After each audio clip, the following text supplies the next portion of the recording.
جادوئی ادویات۔ ایک بزرگ تھا جو کہ جڑی بوٹی سے ادویات بنانے میں بہت ماہر تھا۔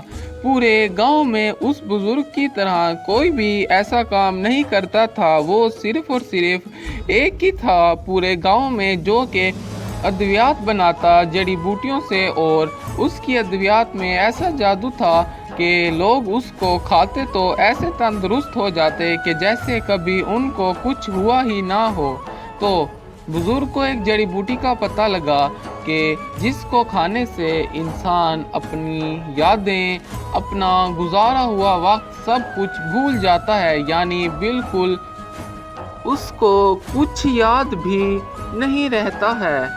تو بزرگ کے پاس ایک کبوتر تھا جو کہ جنگل سے جڑی بوٹیاں وغیرہ توڑ کے لاتا تھا اور بزرگ اس سے ادویات بناتا تھا۔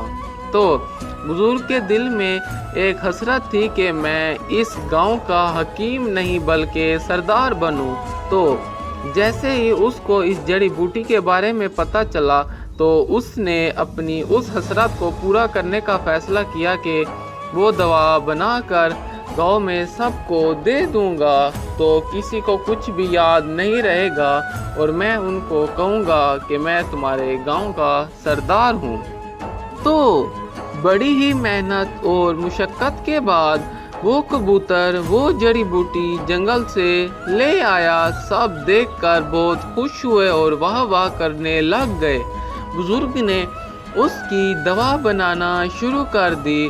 اس دوا کو بنانے میں بہت سی جڑی بوٹیوں کا اور چیزوں کا استعمال ہوا جو کہ آپس میں تبدیل ہو گئی۔ سب خوشی میں مگن گھوم رہے تھے، تو ان کو ان کی خوشی بھاری پڑ گئی اور ان کو یہ نہ پتہ لگا کہ ادویات آپس میں تبدیل ہو گئے ہیں۔